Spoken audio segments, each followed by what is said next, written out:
حضرات میں دعوت دے رہا ہوں حافظ غضنفر عزیز صاحب کو کہ وہ تشریف لائیں، ڈاکٹر ابو سلمان شاہ جہاں پوری صاحب کے مقالے کا تعارف پیش کر دیں، اور اس کے بعد انشاءاللہ ہمارے اس نشست کے مہمان خاص اور صدر مجلس چیئرمین اسلامی نظریاتی کونسل حضرت مولانا محمد خان شہرانی صاحب کا بیان ہوگا۔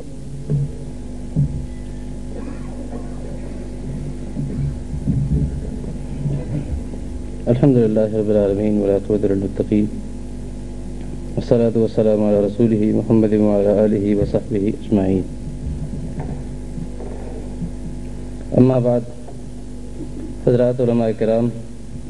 اور بزرگان ملت، میں آپ حضرات کی خدمت میں ڈاکٹر ابو سلمان شاہ جہان پوری صاحب جو ہمارے کراچی کے مہمان تھے، انہوں نے یہاں تشریف لانا تھا، تو وہ خود اپنی علالت کی وجہ سے تشریف نہیں لا سکے۔ انہوں نے مقالہ ارسال کیا ہے، اس کا صرف تعارف آپ حضرات کی خدمت میں عرض کر دیتا ہوں۔ ڈاکٹر ابو سلمان شاہ جہان پوری صاحب ہماری برصغیر کی تاریخ کا ایک مستند حوالہ ہیں، اور انہوں نے یہ مقالہ لکھا ہے تحریک شیخ الہند اور تحریک اصلاح و جہاد، اور اس مقالے میں انہوں نے یہ ثابت کیا ہے کہ حضرت شیخ الہند رحمۃ اللہ علیہ کی تحریک ریشمی رومال کسی ایک حادثے کا نتیجہ نہیں تھی، بلکہ اس کا تاریخی تسلسل جڑا ہوا تھا حضرت سید احمد شہید رحمۃ اللہ علیہ کی تحریک کے ساتھ، اور ان کے بعد آنے اسی طرح حضرت شاہ اسماعیل شہید رحمۃ اللہ علیہ کی تحریک کے ساتھ۔ اور یہاں وہ یہ فرماتے ہیں کہ مقالہ شروع کرنے سے پہلے میرا خیال یہ تھا کہ میں وہ ثبوت پیش کروں جن کے ذریعے سے میں یہ ثابت کر سکوں کہ یہ دونوں ایک ہی تحریکیں تھیں، کہ یہ دونوں ایک ہی نظریے اور فکر کی حامل تھیں، لیکن مجھے ثبوت پیش کرنے کی ضرورت نہیں ہے۔ مجھ سے پہلے مولانا غلام رسول مہر آج سے 56 سال پہلے اس موضوع پر بڑی تفصیل کے ساتھ لکھ چکے ہیں، اور ان کی کتاب کا نام ہے سرگزشت مجاہدین۔ جہاں اس کتاب کا انہوں نے ذکر کیا ہے، تو اس کتاب کا ذکر کرنے کا مقصد بھی یہی تھا کہ ہمارے جو تمام سامعین ہیں وہ اس کتاب سے بھی آگاہ ہوں، اور اس کے مندرجات سے کہ اس میں حضرت شیخ الہند رحمۃ اللہ علیہ کی اس تحریک کا تفصیل کے ساتھ تذکرہ کیا گیا ہے۔ لہٰذا یہ اسی طرح یہ گویا کہ یہ جتنی بھی تحریکیں ہیں ہماری، یہ کسی ایک وقتی حادثے کا نتیجہ نہیں ہوتی، بلکہ اعلاء کلمت الحق کے اس فریضے کی ادائیگی کے لیے، اور ساتھ ساتھ اپنے اکابر اور اسلاف کی اس قربانیوں کا تسلسل جاری رکھنے کے لیے ہوتی ہیں۔ اور یہ سلسلہ اس وقت سے لے کر تحریک ریشمی رومال سے لے کر آج تک چلا آ رہا ہے، اور آج بھی ہم سب اسی یاد کو زندہ رکھنے کے لیے اور انہی تذکروں کو اپنی دلوں میں سمونے کے لیے جمع ہوئے ہیں۔ اللہ تعالی ہم سب کو ان تذکروں کو زندہ رکھنے کی اور انہیں اپنے عمل میں لانے کی توفیق نصیب فرمائے۔ وآخر دعوانا الحمدللہ رب العالمین۔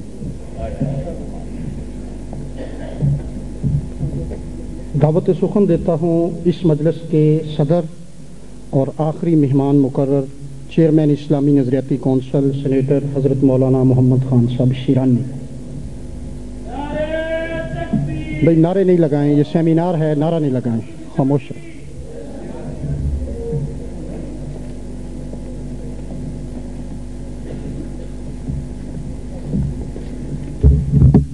وقت کا کچھ اندازہ ہے؟ کتنا وقت؟ 1:20 منٹ پر ختم ہو جائے گی۔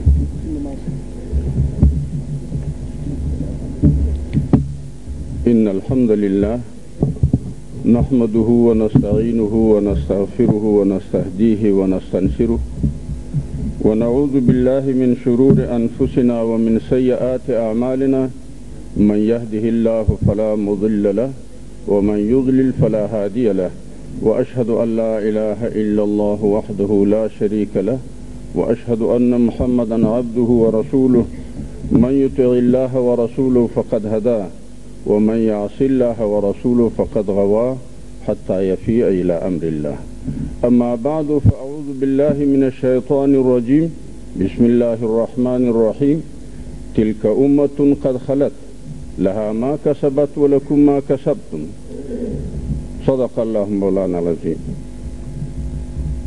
مہمانان گرامی، شرکائے محفل، نبی اکرم صلی اللہ علیہ وسلم فرماتے ہیں کہ جو لوگ دین کی نسبت سے اکٹھے ہو جائیں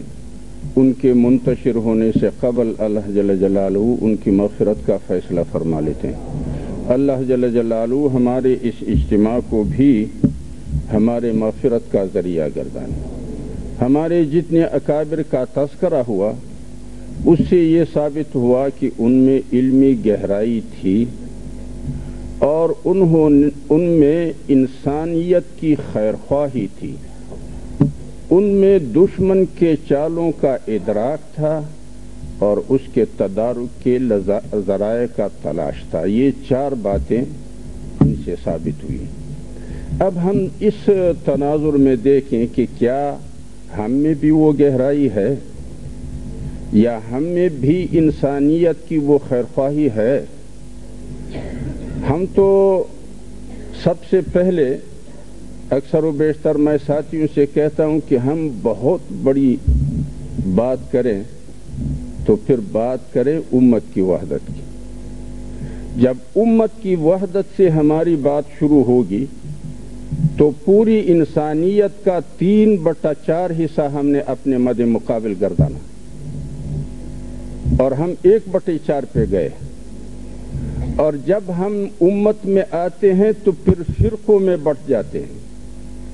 تو جب فرقوں میں آتے ہیں پھر مسلکوں میں بٹ جاتے ہیں۔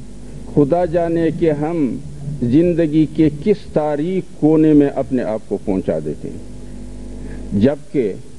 قرآن کریم نے مخاطب کیا ہے انسانیت کو۔ نبی اکرم صلی اللہ علیہ وسلم نے فرمایا انما بعثت رحمۃ للعالمین، اور میں سمجھتا ہوں کہ ہمیں سب سے پہلے قرآن کا جو اپنا نام ہے اس کو سمجھنا چاہیے کہ قرآن اس کتاب کا جو نام ہے اس نام کا مفہوم کیا ہے۔ آپ حضرات کو پتہ ہے کہ قرآن کے تلفظ کی 2 صورتیں ہیں، یا تو حمزہ سے اس کو پڑھا جائے قرآن، یا بغیر حمزہ کے پڑھا جائے قرآن۔ اگر ہم اس کو حمزہ سے پڑھتے ہیں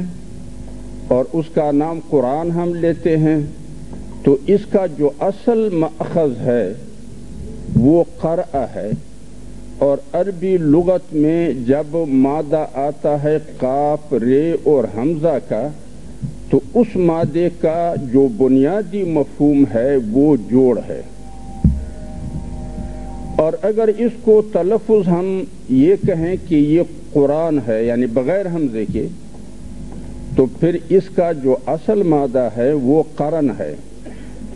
اور جب عربی لغت میں کاف، رے، نون کا مادہ استعمال ہوتا ہے تو پھر اس میں ملاپ کا مفہوم مضمر ہوتا ہے۔